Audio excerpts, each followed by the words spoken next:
கடிதத்தை பூவாலை திறக்கின்றேன். விரல் பட்டால் உந்தன் ஜீவன் காயம் படுமல்லோ.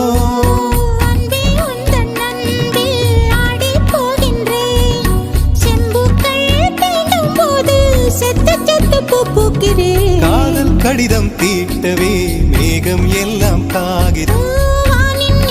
கொண்டு வா பேனாமையோ தீர்ந்திடும்.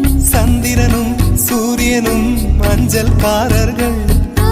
இரவு பகல் எப்பொழுதும் அஞ்சல் உன்னை சேர்ந்திடும். காதல் கடிதம் தீட்டவே மேகம் எல்லாம் காகிறது.